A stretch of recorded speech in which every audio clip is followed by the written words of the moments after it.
to the Planning and Zoning meeting for Mexico Beach for October. Could we call the roll, please? Yes. Dr. Miller? Here. Miss Lindsay? Here. Mr. Kerrigan? Here. Mr. Driver? Here. Mr. Masters? Here. Miss Ward? Here. Great. Okay, we have some minutes that were attached to the report, and I've been through them. They look very good. Does anybody have any comments on the minutes, or do we have a motion to accept the minutes? I'll make a motion to accept. A second. All right. All in favor of accepting the minutes? Aye. Okay. All right. Just a quick reminder, we're a volunteer group made up of citizens from Mexico Beach. If anybody's interested in joining us, please contact City Hall and they'll get you an application.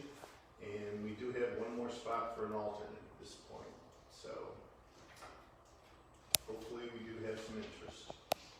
All right, first up is a variance request for 611 Maryland Boulevard. I'm going to open the public discussion. Do we have anybody here representing 611 Maryland Boulevard? Do we have any comments about 611? Okay, I have to say, I am so tired of these contractors coming in, not paying attention to what they're doing, and making these mistakes, and then coming in after the fact and saying, oh, just give us a variance on this. This should have had a foundation survey before anything was done. Don't know if it did or not, but if it did, it would have caught this. And this is contractor error. This does not meet the criteria for variance. It's not because of the land, it's because it was measured wrong.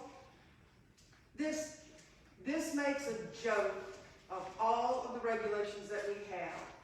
And while planning and zoning almost always has denied things of this magnitude in the past, it's the city council that does not go along with your recommendations. So, as someone who lives down the street and as someone who's watched this happen over and over again, I vehemently protest this guy getting a variance and a plat request for something that could have and should have been avoided in the first place. Thank you. Gina, do you have any comments on your information, or did you dig into this or figure out anything? This is Jimmy Lopez. He's the owner builder, so this is not a contractor situation. And he built the house in the wrong spot. I mean, that's just all there is to it. There is no foundation survey required within the city of Mexico Beach. We do have a foundation inspection, a setback inspection, that was implemented after this foundation was put in, so it wasn't caught, before he put the walls up. He laid it out wrong. He put it in the wrong spot. He's encroaching on the front setback by 1 foot. He's encroaching on the right side setback by a little over 2 feet. He owns the adjacent property, so that's why the replat is also here. So he said, hey, I can, move that property line 10 feet and alleviate that setback problem there. But there's really... Well, Gina, several months ago, I thought we instituted a procedure where the building people went out and actually measured the slab before it was put down. Did they do that? That's correct. We did implement that, but this slab was put down before that was implemented. Okay, so this came before that was implemented. Correct. We just found out about it on the backside because, we had surveyed and go out to do our final inspections, and there it was. Also, this is another situation where there's decks and stairs, and when you do your foundation inspection for setbacks, you don't have decks and stairs. So then decks and stairs are built later, and then you catch it on the back end. So was this a mistake, or was it just a design? It was a mistake in the laying out of the foundation, for sure. Wow. You know, I have to say this too, I'm sick and tired of getting these kinds of things. Either, you know, and I'm going to try and not express my more violent feelings about this, but this is what, the fifth that we've had in the past year? And, you know, this is ridiculous that we keep going over this time and time again. And I went out and looked at the house, and of course you look at it, it's a nice house. It's all the way across the front. You would have to tear off the roof and do all kinds of stuff to fix it. But we ought to be, and I know we've made some effort to catch it beforehand, but I also think we ought to just start charging people when they do this kind of stuff. Not that that would stop it, but we ought to have some kind of penalty when they do this, because they're doing it time and time again.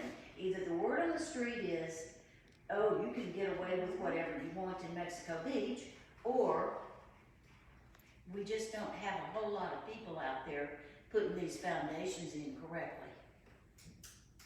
So, But I mean, that's a homeowner, or, I don't know, I guess a homeowner was a builder, right? This is an owner builder, yes. So all the other ones that have come I mean, before I here have agree been. because I had a front porch and stuff in the house. I went out there with a tape measure. right, sure. And I had my property, and I measured both corners to make sure, well, I was, you know, feet inside the thing, but I still did. Exactly. How can you build a house 6 feet, like we had the guy over here on Ocean Plantation, 6 feet, or this guy a foot? I mean, the house is so important, how can you do that? It doesn't make sense to me how it happens, and that's why I say we've got to have some kind of penalty or something involved here to make this kind of stuff stop, because it's not fair. I feel the same way. We were very, very careful about our boundary lines. We hired a contractor, and they did a wonderful job, but we also checked up on him too. That's the only way a responsible person would approach things, but that's not what we've seen happening. And I hate that we've let these guys get away with it, and, you know, it's beginning to be a pattern, I think. Gina, how far are they, I didn't look closely, the rear setback on this house, are they close on it, or do they have? No, No, 38 feet. so there's no excuse for it. No. Okay, so there was, what was, yeah, the rear setback's fine. Rear it's 2, so. is there no?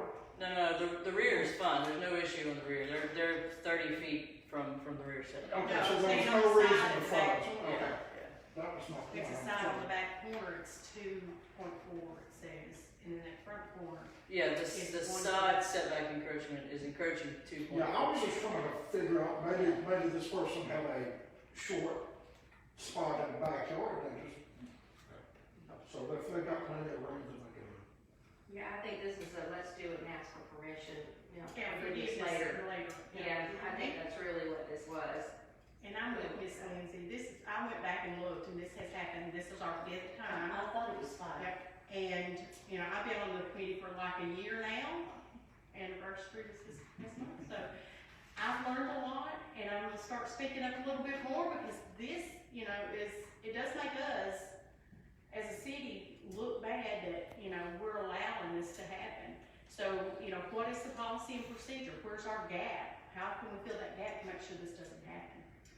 So, Mr. Chair, Gina, is there an alternative other than fixing the house? Yeah, they can fix the house or they can get a variance. Those are the two options. And if they deny the variance, what happens next? If the council denies the variance, then they gotta fix the house. So historically, the council's approved. Yeah, So that's, council's not gonna, so I just want to be clear that that's your two options. You know, you could deny it with your rationale behind it, like you said, and the council Yeah, can. I think we've denied everyone. So. yeah, we have always done that. I mean, this committee has always been by the lines, I mean, somebody's got, what, $300,000, $400,000 in his house probably. Oh, yeah, Yeah. sure, yeah. And, I mean, you're gonna make them knock it down. There's the council sits back and says, what do we do? They should be able to find them. Well, it's, I think we should institute a fine, and I think we should send that recommendation to the council, and it needs to be a high dollar fine. 5,000 a foot. I'm with you. A square foot or linear foot? Lane. I think maybe a square No, foot.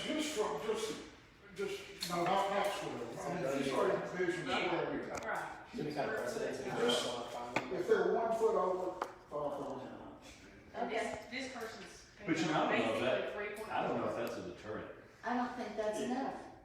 If someone's spending $6,000 or $7,000 on a home and they want a little bit more room, $5,000 is Well, a small but fee to break the rule. this should not happen now, Jack, because of procedures in place to stop this. This happened before It's- the new procedures. And I'm gonna tell you guys, just like I told the council when they implemented it, it's going to happen again.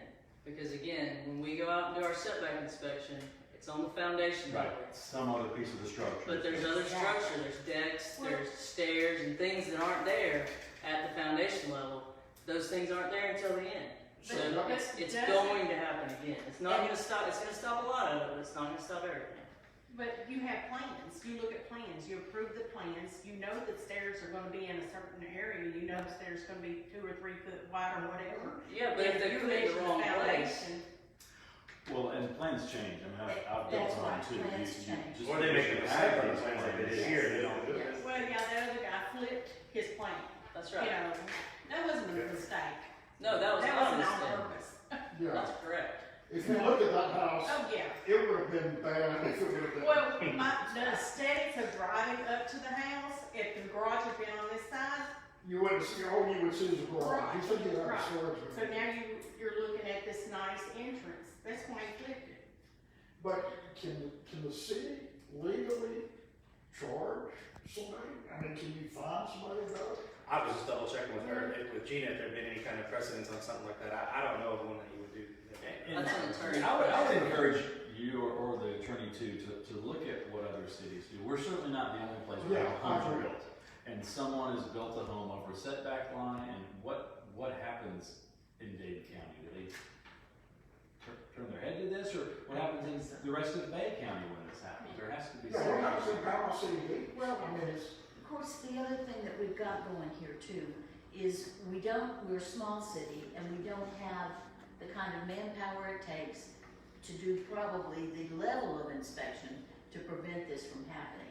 But I don't think that should deter us. I'm not saying that at all, but I think we should bring up to the council the concept of a fine of some sort.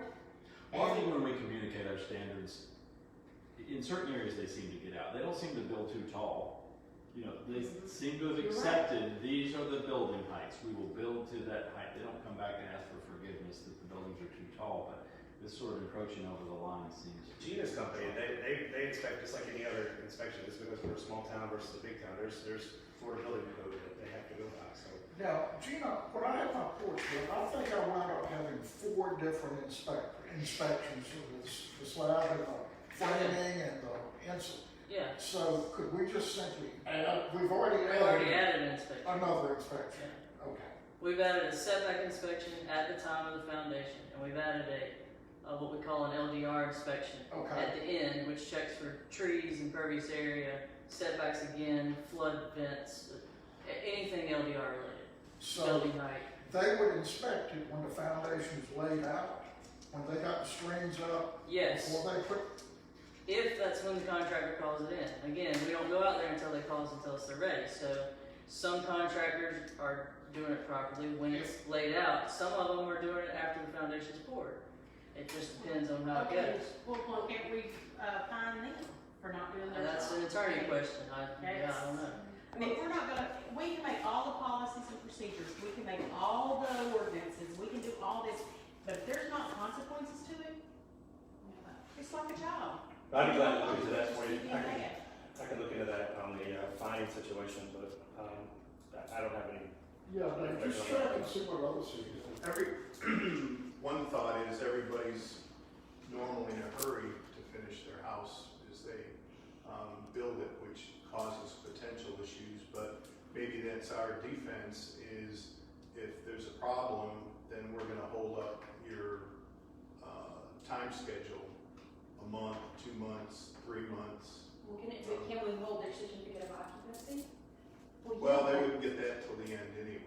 Once they've gotten to where they're applying for a certificate of occupancy, we're way far down the line. It's too late. So is the 2 feet that it's over the area that's closest to the property he already owns, Gina? Yes, so that's And on the 1 next, foot is in the 1 foot's in the front. in the front, by the road. And that's what he's asking for the variance for. So this variance on his property, he's saying move it, his property line 10 feet? Or So just connected the 2 properties? the variance just has to do with the 1 foot in front. Right. The side, the replat has to do Replat, with that's what I mean. fixing his mistake on the side by taking 10 feet from his other So if construction. he sells that lot, it doesn't affect that next person. So is he going to take his entire next door lot and combine it into one, or is he just gonna have his? He's gonna shave 10 feet off of the other lot Okay, and put it on this lot so that he has no setback problem on the side.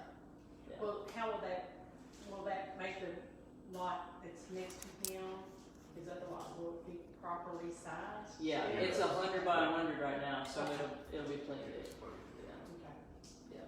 But again, that's not the solution to the issue. The issue is, he did not do it correctly, and he's apparently, going to get away with it. And I don't see why, when a foundation is about to be poured, the builder must have the building department out to check where those, before the concrete's even poured, they have to put the frame down to pour the concrete. Go out and check where that is poured, where it's supposed to be. And if he has not allowed enough room to put decks and stairs on it, then it's in the wrong place. I mean, this is basic math, and even I could do it, and I can't do math. So there's really no excuse for any foundation being in the wrong place. It's carelessness. Because it just doesn't make any sense. And we have a rash of this going on. And to replat a lot to fix the fact that you're over your side limit, even though he owns it, is just absurd. Well, I want to make sure I understand the 2 issues. Replatting sounds reasonable or sensible on the side, and it fixes that problem. Correct.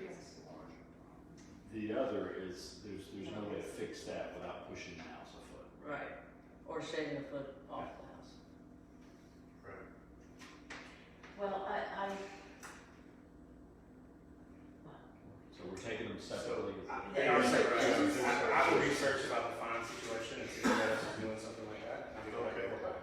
wait a minute, I would like to say, I don't think we should, it was my idea to go for a fine, which I think is a great idea, but it needs to hurt financially. But I think we ought to include the other ideas that we brought forth in terms of delaying the process and saying, you can't do another thing and we'll penalize you by this many months or whatever, however many weeks or whatever. And what was the other idea that we had? well, the city, I think the new inspection that they're doing on Right, this it's good. they ought to do that. It ought to be required before that foundation is poured. We've done that There should be now, something. okay. Who's No. Gina, I think you just said that they may go ahead and pour and then call you, right? Well, let's use a house on pilings, for instance. Okay. What do we do in that situation? Because when they either have it in the ground or they don't. I mean, there's no batter board, there's no boards up to measure from, there's no layout, it's, Maybe they need to. Yeah. you know what I'm saying? You understand what I'm saying, Bill? I mean, Yes. you can't get out there and measure it until it's done. So there's some situations where you can't do that, but, house on a stem wall, house on a slab, sure, yeah. And we do that, but again, we don't go until the contractor calls us. So if the contractor calls us at the time the boards are up, then that's when we go. But if they already poured the foundation, or they already have their rebar in the ground, then that's when we go. And, you know, we can catch it, but, you know, you see what I'm saying? Like, Yeah, so do we but- require a survey at that inspection level? Yeah. Is there- we do is there- not require a survey. A lot of builders are opting to do the survey because it's easier. It's easier than Yeah. putting up string. I did one when I was building a pool in the back for the footer around for the screen, Yeah. so it seemed like they would require a survey, and I knew immediately that I needed to move it a foot. Yeah, a lot of banks require surveys, so if you're getting a loan, you know, a lot of people go ahead and get the survey anyway, but it's not something the city currently requires. So that could be an option maybe? Could be, yeah. So let's put that in with Yeah, this. let legal chew on it a little bit and see what they. But there's got to be some kind of solution. There's gotta be Because- something that we can do before this happens again. I definitely have all those notes, I'll take care of that as well, I'll consult with Gina and her company. You can tell it's a sore subject with our. No, I totally understand. We've actually, in the past, denied a variance for 6 inches of a stair or something like that, so we're making, you know, some residents holding their feet to the fire on that, and then it's difficult when the house is already a foot or whatever over, so it's a tough situation. You guys got some great ideas, I like the fact that you come back with options as opposed to just saying, And you know, I'll do my part, get back to you.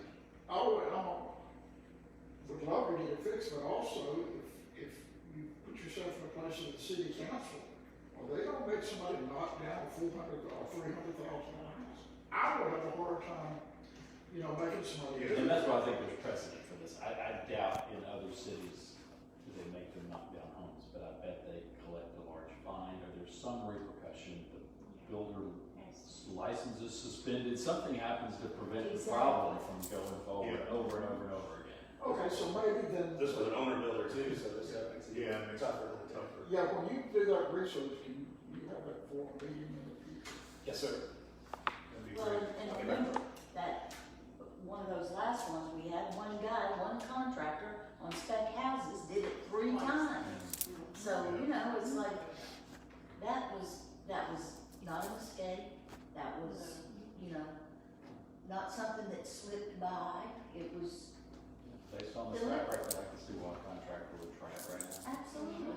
So I have my marching orders, and I'll report back at a future meeting, hopefully sooner than later. And Okay, Gina, if you could pass the word down to your inspectors, sensitive subject, and if they can possibly take a set of plans when they're looking at the foundation and see where the stairs would go and take some time to look at that, Yeah. that'd be helpful. They've got the plans with them. Okay. But when it comes to stairs, I know, you It's- can build them 4 feet or 6 feet. it's or drawn, you know, it's drawn that there's, They're okay, and then. that they're okay, you get out there and you actually need one more, and then you're in setback, and, you know, we've actually seen a situation like that, Yeah. where somebody came for a variance for that exact reason.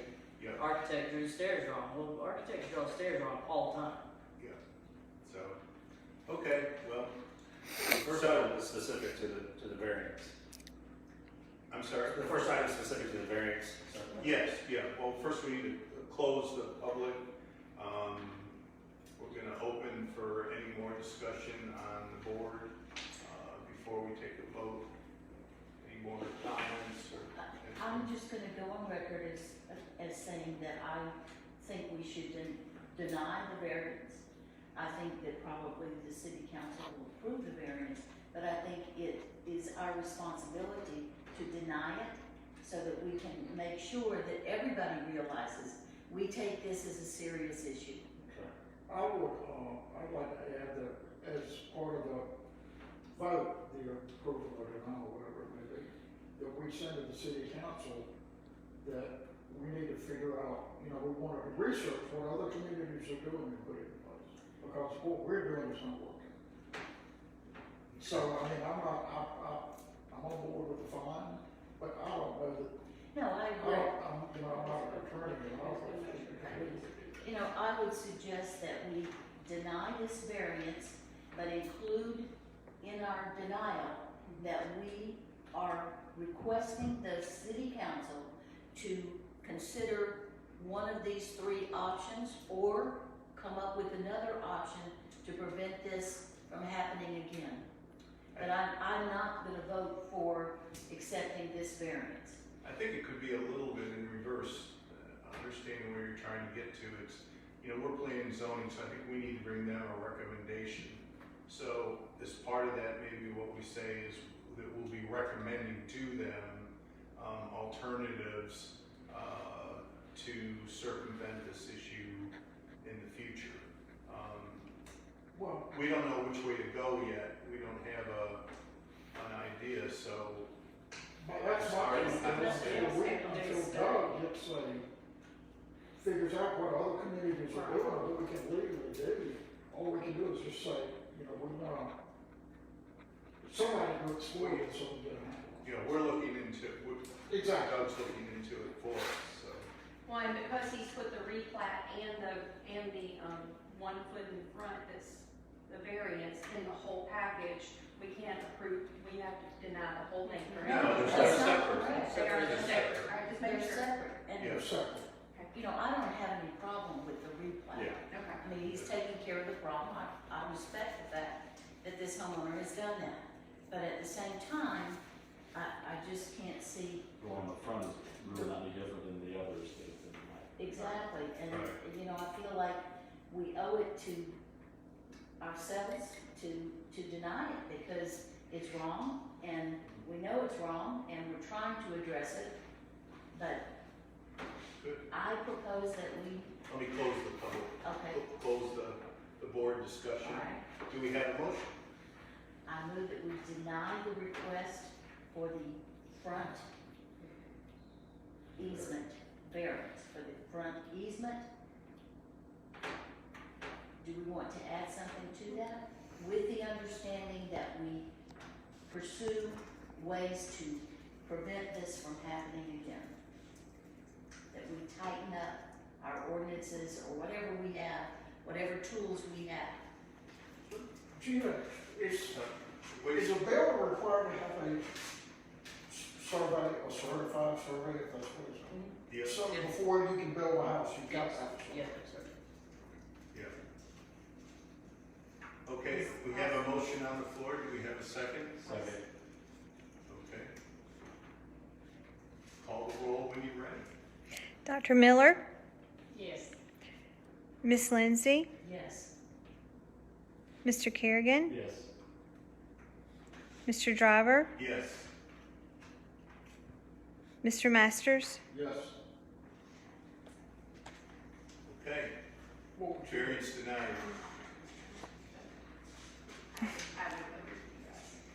Next one is replat request, 611 Maryland Boulevard. I think we're familiar with this situation already, but we'll open it up to public discussion. Does anybody have anything to add on the replat? Which would obviously fix the bearing of the encroachment on the side. this, I know it's already asked you, but the remaining lot will be okay. I mean, how big? Yeah, it'll be 90 by 100. Oh. Okay. Close the public discussion. Open the board discussion. Anybody have any additional comments? Okay. Gonna close the board discussion then. And do we have a variance, or do we have a motion to accept or deny the replat request? I'll make a motion that we accept the replat report. I second.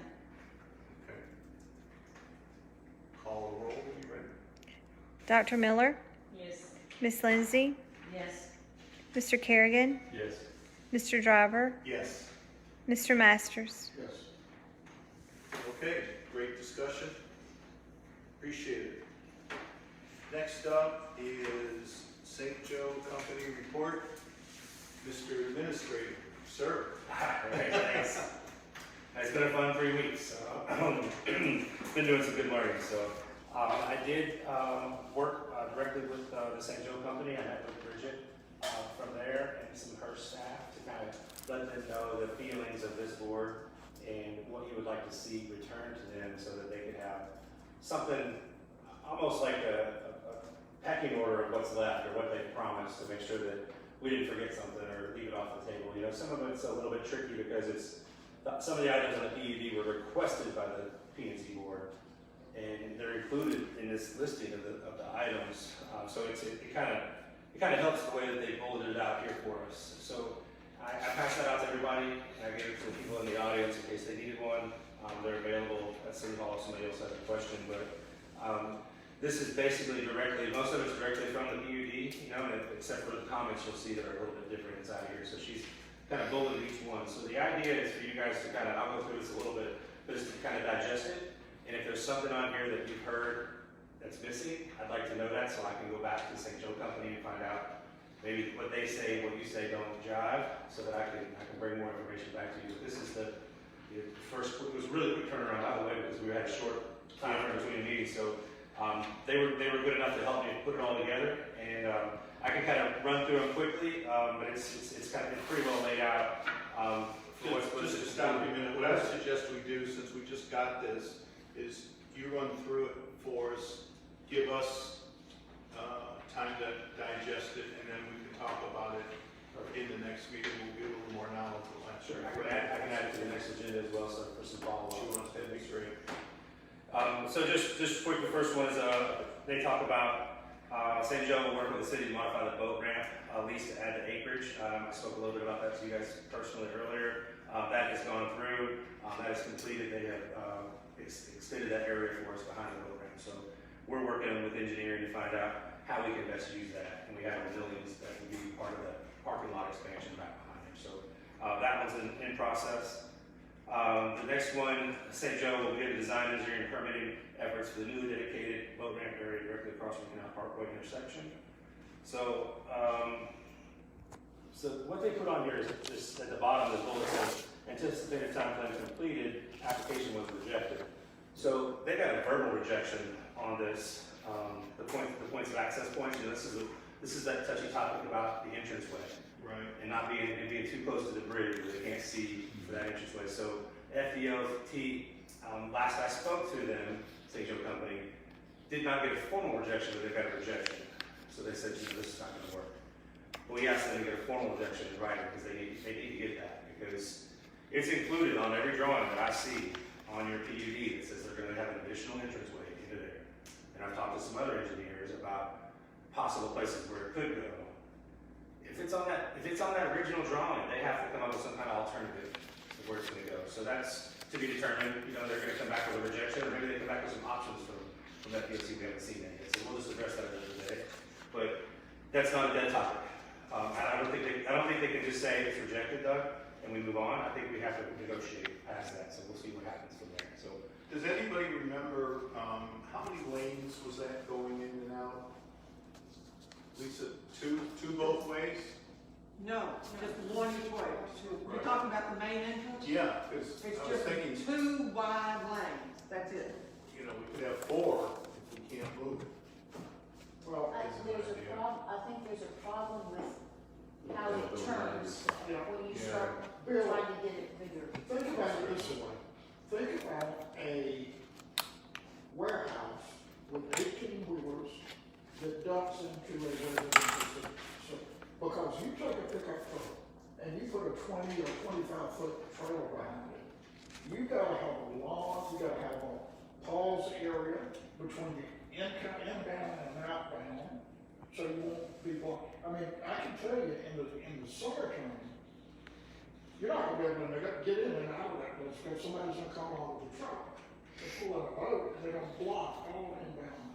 Yeah. Well, we know it's an issue, So we're pushing through it, and we'll come up. I've seen some other solutions that are possibilities, so we'll see. We have to get that formal denial first. Good. So the next one is a continuation of the boat lease, boat ramp lease to 10 years. That's completed. Yeah, they had that big board with they're all kind of labeled out. I think that this is the original from where they've shifted certain things around because of the timing of it. I'm not the expert on that part, but I can definitely find out about the phases, but they didn't add another one. I don't. Well, it says phase 5 apartments, phase 2 of only 201 units. that is phase 2, but there is no phase 5 because after phase 3 are the 32 single-family homes out of the 154 homes that they want to build next, and that's pending to get council approval. But after that, even St. Joe admitted anything after phase 3 has to have expanded sewer. We've not gotten past phase 3, so I don't understand. But put the wrong phase in there, but anyway. I got that marked. I'll finalize on that. St. Joe will work with the city to provide temporary gravel parking lot for beach access on the south side of Highway 98. It's going to coincide, their answer to that is to coincide with the first residence on site, so that's still in the works. And then you get to ordinance number 741. It talks about the traffic entry for the boat ramp and apartments. That's where they go in to talk a little bit more about it was rejected. At the DOT request, it's just a little more detailed. Number 2 is the parking in the beach and parking. Construction of 2022, so those are items that are coming. They even talk about phase 15. They're probably just using, in their mind, levels of when they're going to do the project, not phases that they're bringing before the council, but it's down the road, 2032. You know, that's futuristic type of talk. Number 3 is the one where I've got a little bit of, I think that we can push on a little bit here, and it keeps us moving forward. So beach access people on the north side of the development, including some access to people to drive and park at the beach. So they would park, they would have access to go like under the bridge instead of across the highway. We've actually, you know, they talk in here about the time frame on that. It's pretty far down the road, like 2032. I'm going to push to do that a little bit sooner because now, you know, we finished that boat, the marina there at the end, under the bridge. Our walkway actually goes to the bridge. So all they have to do is start on the other side. They can start figuring out the walking trail wherever it goes. So that's sooner than 2032 because it's ready. It's right there. You can actually walk along the catwalk underneath the bridge there now, but we got to get to it on the other side. So that's something that I think that we could push a little bit sooner than 2032. I think we want to see it in our lifetime. So it's What is the temporary gravel parking about? back on the other one. The developer has submitted this approval for the first phase of apartments. Am I looking ahead? No, that was on number 2. It's at the end, the temporary gravel parking lot, and that's when they would have that ready when the residents are on site. I don't exactly know where that is, to be honest, but I will find out. What would that parking lot be used for? Apartments and beach parking. So I think we've always been concerned about, you know, what we're talking about. If you're living in those apartments, you want to go to the beach, are you going to go down to the end of each one of the 30, 31, 32 and park, or Overflow area. can we have spaces down on their property, gravel, whatever, to park so they can go to that beach as opposed to climbing up the other areas? If you will look at the map and you go back home, you will see that on the south side, the houses that are on Canal Parkway, their backyards adjoin the property.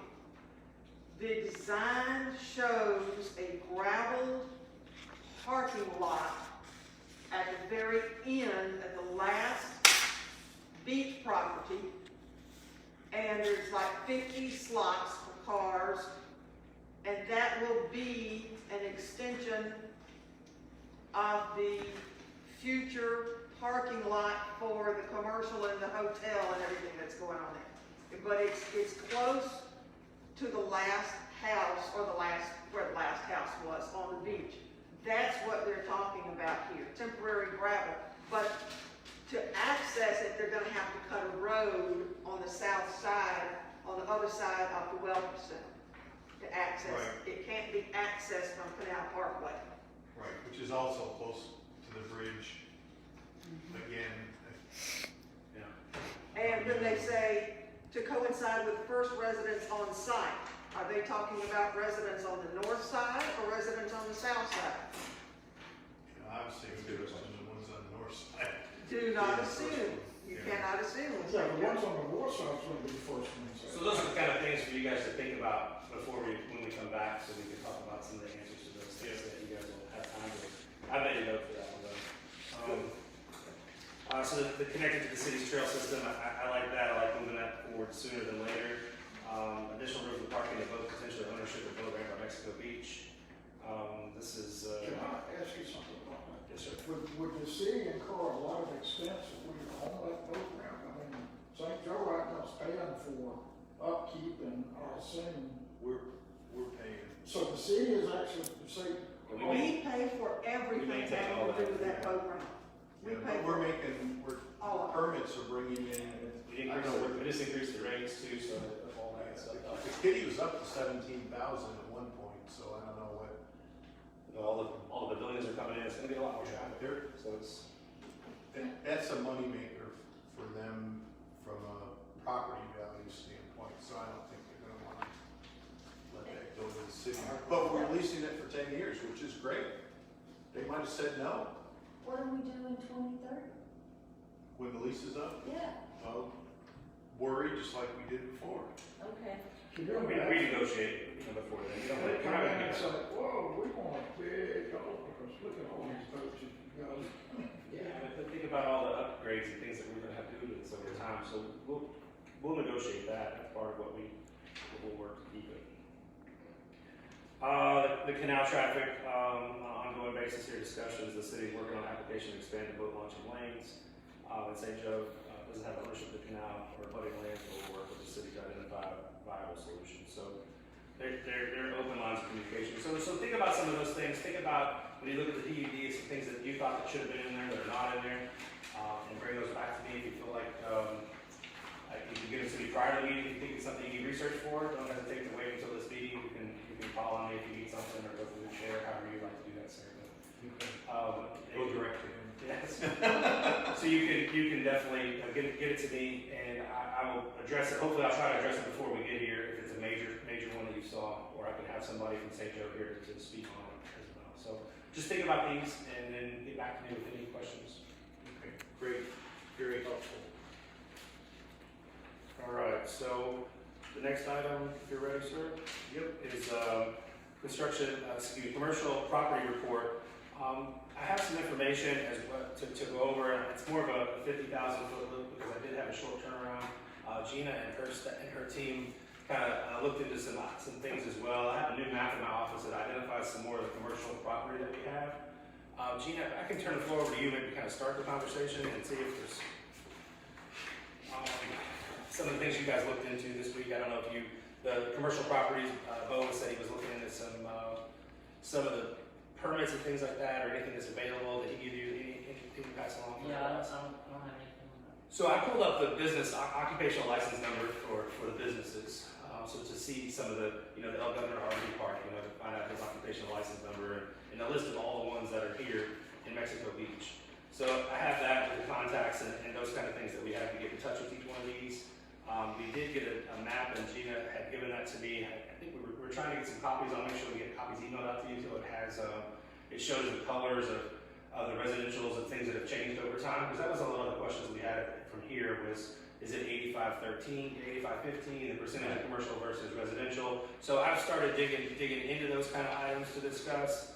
And I have a map that I can send you that identifies some of those. That would be appropriate, right, Gina? That one that you gave me last week, I can email that out. That shows some of the lots that were out there. I think the one that I emailed you has all my comments on it about how the map isn't correct. Okay. So I need a different one of those. a different map. Okay. So I will. Yeah, we were kind of trying. She was talking about some of the things that needed to be addressed. Well, it's great we're working on it. I think it's So that's our goal is to get you some more information. I did meet with Ms. Logan last week to talk about some of the stuff, and she's got some stats she's going to pass along to me too. And so I'm just trying to gather my information, and then I thought I'd get a little more information from you guys. So I do know that we're actively working towards rebuilding existing businesses. So like Toucans, those kind of things. We're looking to bring back what was taken away from you guys by the storm. So it's more of a first. And I had that conversation with Lisa as well about trying to, instead of bringing in a bunch of new stuff, we want to get back to what we had, get those restaurants back that we had already. So we're looking at some of those. I had some meetings last week with some of those folks about that restaurant coming back, as well as some changes to a few others that are in the works. But I don't have anything hard to report on that. I just know that The ownership of Toucans is very interested. You know, they're starting the process, so I think that's promising. And as we rebuild, you know, like I was talking about earlier with some of the bathrooms and amenities and start to move forward on those things, and I think that'll help us a lot if we're trying to attract certain things that we want to have here in Mexico Beach. So, sorry about that. I think our sensitivity peaks when, or our antennas go up when we think about how much commercial we have left, not much, and that now residential is more valuable than commercial, and you can build residential on commercial. So we're concerned that as time progresses, how many of these commercial sites are gonna end up being residential, therefore eliminating the area for some of the stuff you're talking about. Now, St. Joe has in the PUD some commercial set aside. Quite a bit actually, we work for the higher density commercial, I guess, is more, Right. more of that. Right, so there are some options there, but anyway, that's what we're trying to look forward from a planning standpoint and make sure that when the number of people are here that can support the commercial, we've got a place for the commercial. That's another thing that I was looking into as part of this conversation was the workforce development. You know, we can't be open 7 days a week in some of our stores. You know, some of our restaurants that are not open 7 days a week. So that's something else we have to think about. I got a connection with at the military base at Tyndall. You know, the spouses and folks of the Army people, or excuse me, the Air Force people that are looking for jobs. So I have a connection. I made that connection through the Chamber of Commerce last week. So I'm working on to see if there's some options if they want to do that kind of work, or for other jobs that are going to come in here in the future as we continue to grow. So there's a plethora of people that want to work. You know, they all want to work on the base, I think, but there's other places around that they can go to as well. So that if we have to work, and I know the CEO of the Boys and Girls Club to find out if there's some interest in some of the younger kids coming over to help work in some of these restaurants, you know, buses and things like that. And if there's ideas where they learn and earn, you know. So I had a conversation today with the president of Gulf Coast State College. He's on vacation, but he called me back just to kind of talk about some internships and how we get, you know, different folks over here that didn't think about coming here before. So I'm looking at that. So we need the workers. You know, for a business is not going to come in and use that commercial way. And if you want to use commercial over residential, if they don't do a survey and find out if there's enough employees to work at their business, they're not coming here. So we just have to diversify the people that are working in here a little bit more too. So that's I'm trying to hit it from all angles. I don't have a whole lot of good hard stats for you to get on the commercial use. But I will get that. I am working towards that. I started it. So I apologize. This has been kind of a whirlwind next couple of weeks. I'm gonna keep the conversation alive, you know, and so it doesn't fall on deaf ears for you. So I'll make sure I get some hard stats back to you soon. Okay. You may not know about this stuff, but the lot that was behind Gulf Foods that was clear, I heard bits and pieces, but is it still something that they're wanting to put there, or is it dead in the water? Gina had a hand up on that. So, they pulled their, you know, they had an application in to rezone that property. Right, tourist Residential, I Was believe, it is what they tourist wanted to go to, residential? Okay. yeah. high density or something like that, Yeah, right? Okay. a little bit higher density than what they had. I got a call from a guy at DEP, and he said, yes, in fact, they have issues with wetlands, and that he would be calling the owner, and it was about an hour later they pulled their application. So Okay. I'm assuming it's because of their wetland issues, but I don't know that for a fact. Okay. So, but they did pull that application, and we haven't heard anything else out of them. Okay. The entire Just property was deemed national wetlands, and it was filled illegally. Oh, and DEP had- I knew some of it was not done properly. I get And the that. planting of the trees was also illegal, so One thing to point out with regard to that is the fact that our ordinances, as well as state requirements, require that land that was illegally filled without a permit must be remediated. Okay. So That's that is something that's gonna have to happen at some point. I don't know who's gonna force that, whether it's gonna be us locally or whether it's gonna be. That's why when they pulled that permit pretty quick, they figured out how much that was going to be. Yeah. Yeah, it was the calls to DEP that finally got the return phone calls that got it pulled.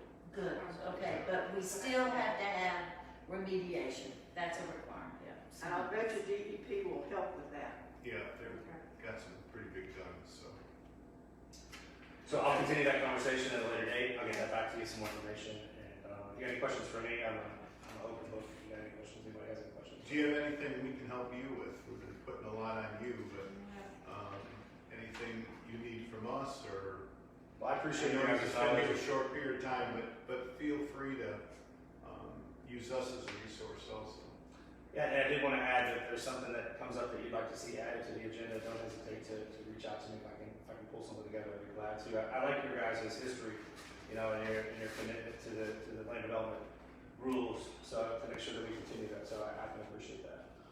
One area that I continue to get a lot of questions, and I do a lot of business in Panama City where I just speak with business people over there, and I frequently hear, wow, Mexico Beach is moving along great. They see changes when they come over. The flip side, I hear, but what are they doing with these derelict properties? And I never really have a clear answer for that. It's, well, some people are probably in negotiations with their insurance company. But this weekend will be 3 years, and at what point do you have to do something? And I don't know, and I think we should know. I don't disagree with you at all. Like the condo by the pier, the townhouse is just in there, the number 2 out of 4. Those, to me, those feel like I know they got insurance battles and things like that, but at some point, you're right, something has to happen. And we've done a lot of that. The code enforcement has, like those 2 trailers that had been messed up, that we were I had Bay County code enforcement down here working with our code officer to kind of help guide her on a couple items because they had seen it and done it before. And I lean a lot on Bay County because I came from the county, so I know that they have resources and things to help us. Jack, we had a list, remember, a year ago, somebody put together a list of dilapidated property. Gina did, I think. Yeah. No, it was Kathy It's in Kathy. codes enforcement. Oh. Code enforcement. And you remember, it wasn't that long ago that Mario had brought us that list to the P&Z meeting. But that was a one-time submission. It'd be nice to get that list updated. Yeah. If anything has happened or That's good. I didn't know it existed, so Yeah, it does exist. So I will look into that. It was a rather large list, if I remember. I've got it. I've got it too, I wonder if I had it here. I can, if Kathy did it, I can definitely meet with her. Is the one that did it, so I'm sure she's So got it. maybe the building department or something, bringing something that turns it into an unsafe structure or something one day. There's ways that they can do that too. So I see it as a concern as well. So.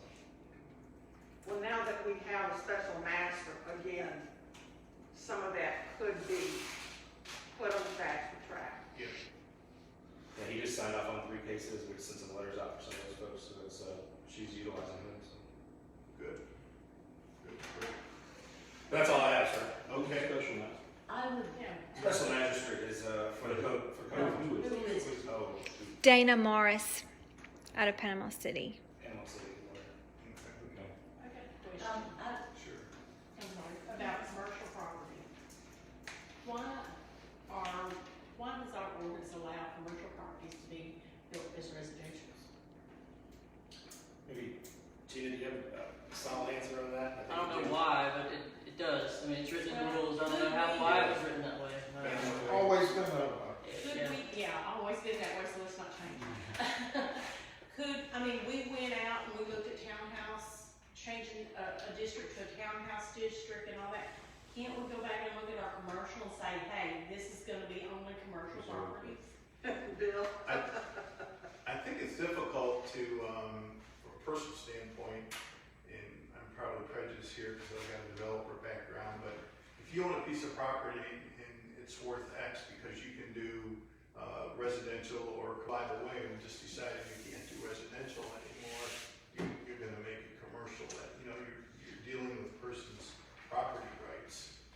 So I think that's where it gets difficult. Perhaps something in the future, not past a certain date, residential can't go. I don't know, it's a tough question, Yeah. and it's one that's part of what we're I gonna think need to there's work on. precedent somewhere for that too. Whether it's Port St. Lucie or 30A, somewhere someone has dealt with this and they've decided if we are going to have any restaurants or markets or any commercial, we've got to preserve that. Nip it in the bud, Yeah. sir. there is something that I came across at not easily, but I did. And there is, and I think this is out of the comp plan, it's a table of incompatible adjacent districts. And so we have that existing, and if we go by that code, and maybe, you know, we need to discuss it a little more, because I'm not sure exactly how it works, but that might prevent some of the things that have developed in certain areas. When the property came up that we discussed earlier is when I went on a dive into things and found that in fact some of what was proposed in that would have been incompatible according to this table, and I will find what page that's on. I don't have what page it's on, but it's table 4.01.06, and it's a table of incompatible adjacent districts. So we do have one tool in our arsenal that we can address those types of issues. And I think we should still think about trying to strengthen that.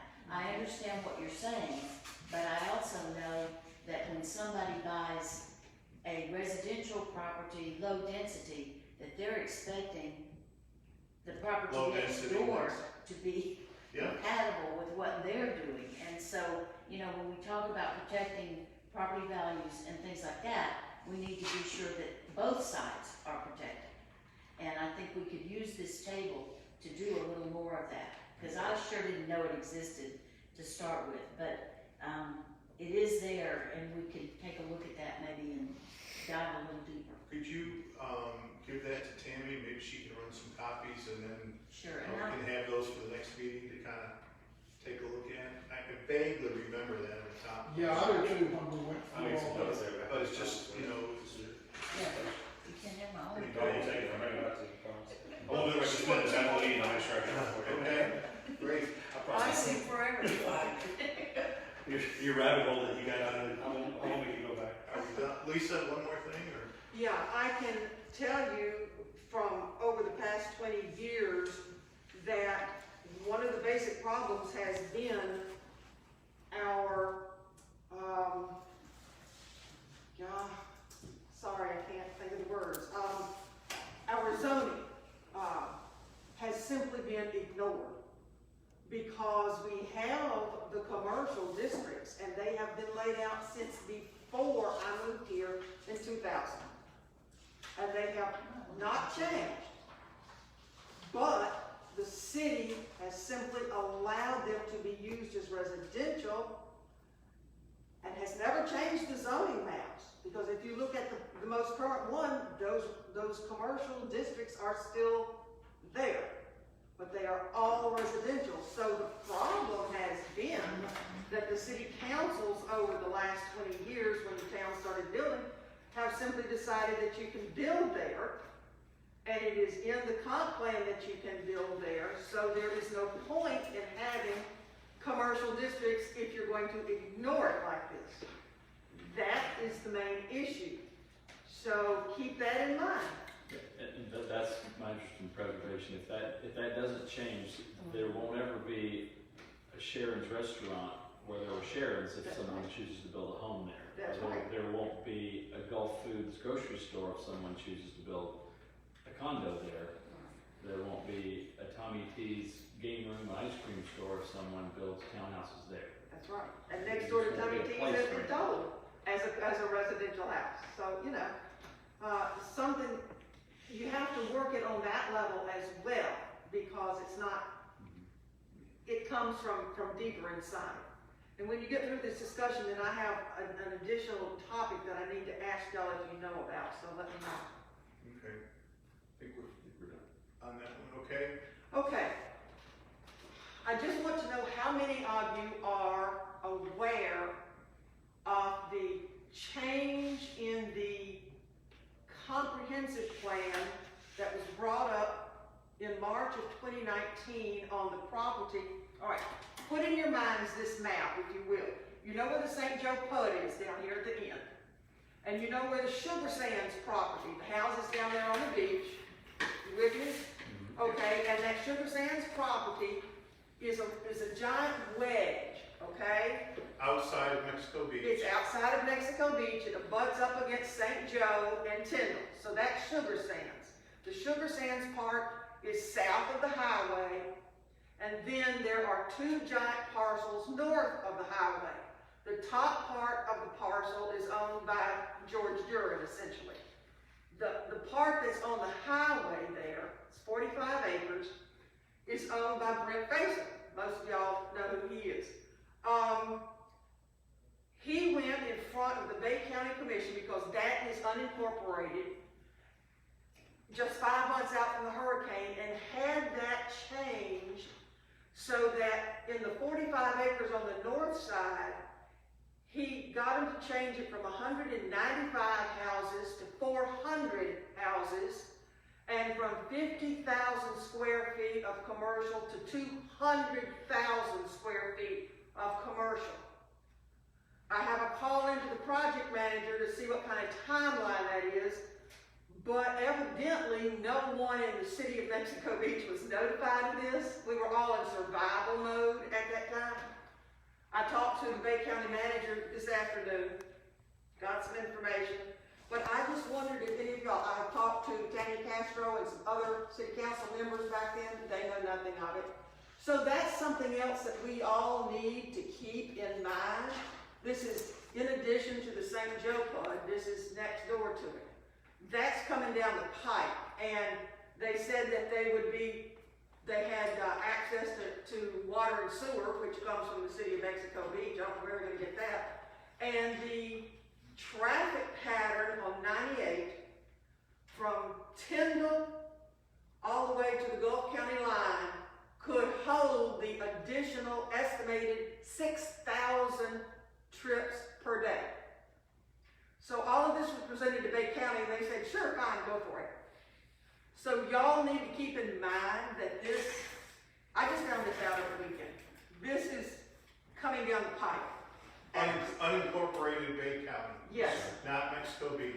Nope, unincorporated. That tiny, that pie-shaped slice between Tyndall and the St. Joe PUD is what I'm talking about. I would hope that, I don't know what the update is on the Gulf Coast Parkway. Have you heard anything about that? I know that's pie in the sky stuff, but it's been on the board for years. The Gulf Coast Parkway is separate from the Back Beach Road, which is the Gulf to Bay Highway. The Gulf to Bay Highway, which will run behind Mexico Beach for the third leg, the plans have been drawn. It has been finalized. They're waiting on the money. So my question was, this property you're talking about, could it be accessed from the road on the back, the new road, if it? It could. Part of it could. As is most of that St. Joe property, but, have a true way in. I'm sure. Yeah, I have a very good relationship with the county manager. I too talked to him today, and I think that make sure we keep in the loop on certain things like that. He told me that it wasn't any kind of fast one that he was trying to be pulled by any means. Somebody came in with that request, and that's how they honored it. But I definitely think that I try to work well with those folks so I can keep us in the loop with those kind of things that come our way. Well, that's simply something for P&Z to keep in their mind because that's going to directly affect everybody. There's a lot of people